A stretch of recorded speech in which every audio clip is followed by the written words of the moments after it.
it's Reese. Y'all already know. Welcome back for what?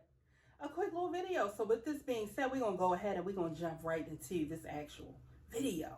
Now, Tooken. All right.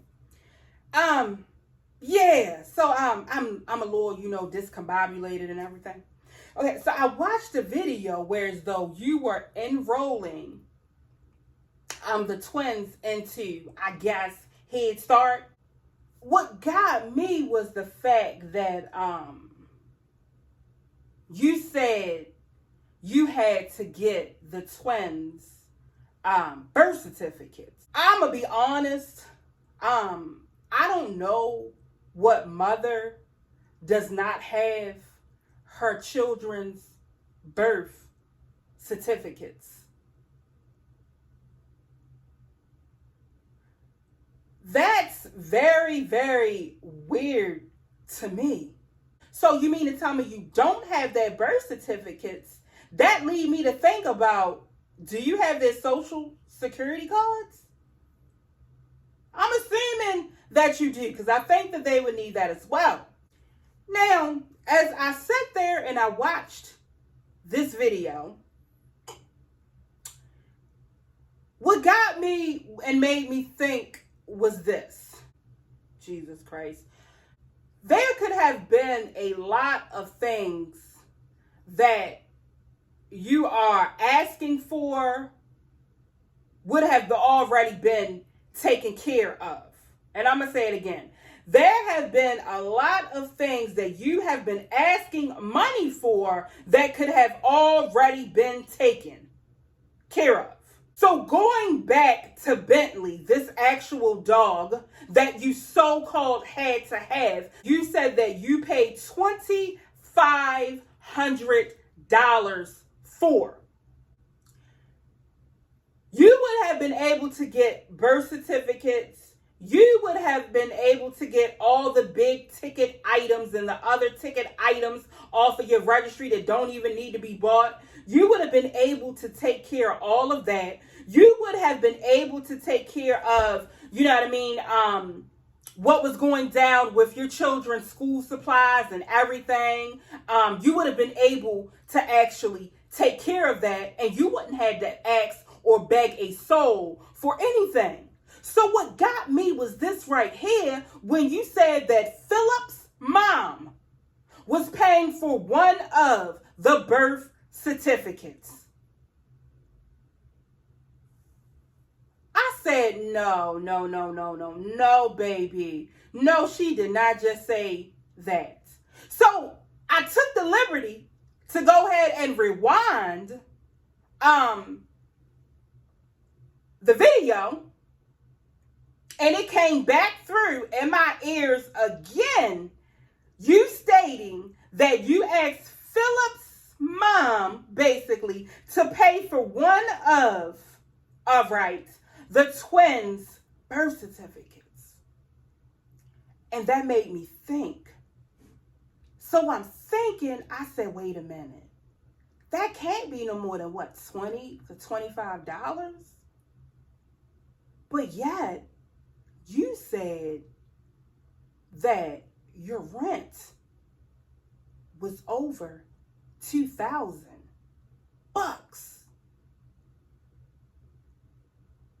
So if your rent is over $2,000, normally people that pay that type of rent, which is normally not a normal person pays over $2,000 for rent. That's normally a mortgage. I know people that have big ass homes and they're buying them. So their mortgage is less than what you are over there renting. I don't know about taxes. I don't know how to y'all going rates for house. I don't know. I don't feel a need to, get what I'm saying, research that. I just don't. So I said, so wait a minute, if she can't pay this $20, how long are you literally going to be staying in that house that you have? Because that right there doesn't doesn't make any type of sense. I mean, did you say that because you wanted the reactors to go ahead and run with that? Is that it? Because to me, it's real weird. I mean, I just got brought up on from looking at another reactors channel that the couch that you had and the area rug, you were renting an area rug?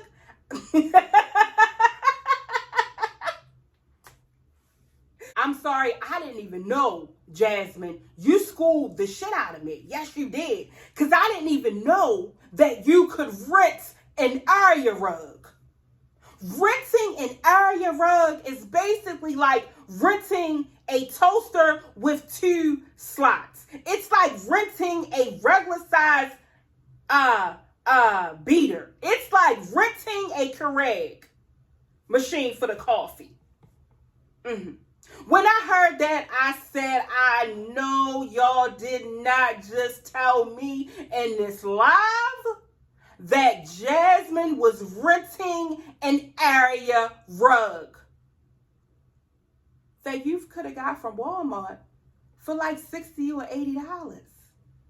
You already was running around, you get me, buying fire pits to roast marshmallows in, like y'all was out on a farm somewhere, or you were, you owned, or you rented a backyard, like not like what you have now. Now what you have, yeah, you can roast marshmallows. But no, you guys had a fire pit at an apartment complex in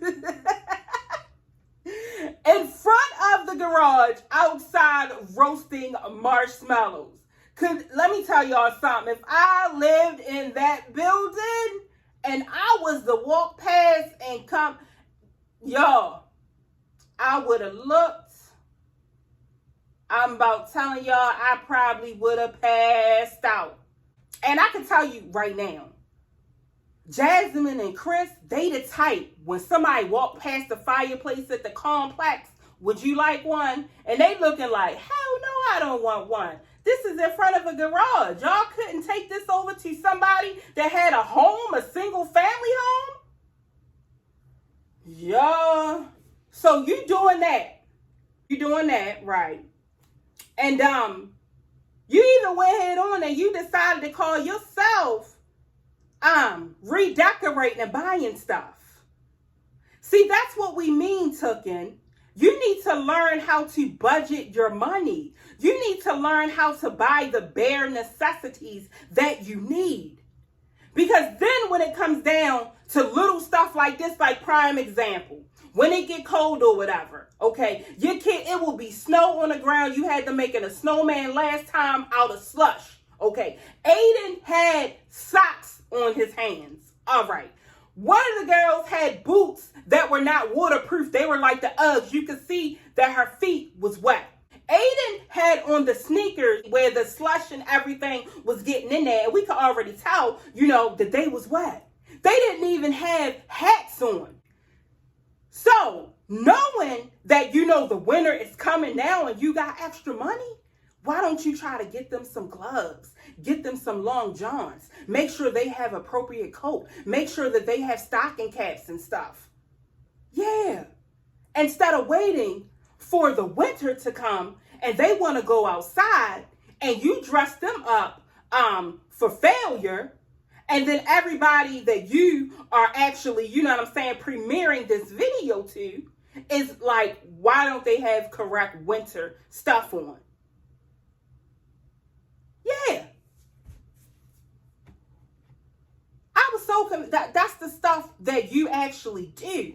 But then when somebody talks about it, then they're bullying you. We've heard that, but reactors, we're over it. We're just telling you. Like you said, the ones that came out to your house and, things of that nature, that's what you call bullying. They are coming to your home. Like you said they came to your home. See, I really think that you living beyond your means. Living beyond your means. See, you can't do what everybody else does. And I keep telling you this. Okay. Some of my girlfriends, I can't do what they do. Some of them can't do what I do. But just like Liv is learning, I'm pretty sure you are going to learn.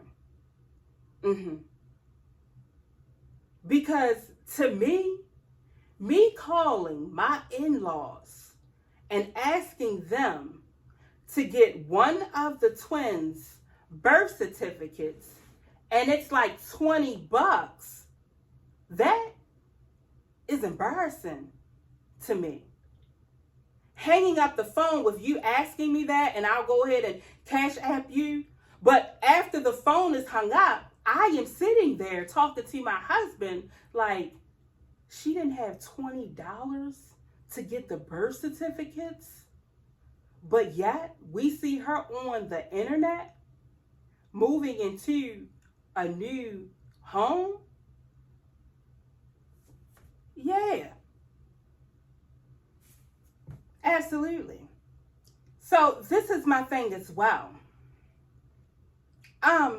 When you are picking out a daycare, the reason why daycares and some of them cost a lot is because those type of daycares, they know for a fact that they take care of your child.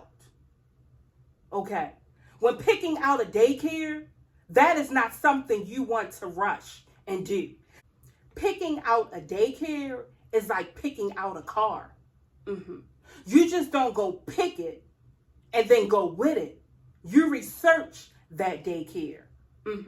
You see how many kids are in there. You go ahead and you look up on the line how many discrepancies, or when they did the inspection of the last daycare, if anything was added. When you own a daycare, what they do is they come in every so often and they want to make sure that your house is up, you get me, of standards. Okay, meaning that you want to make sure that your water is a certain type of temperature.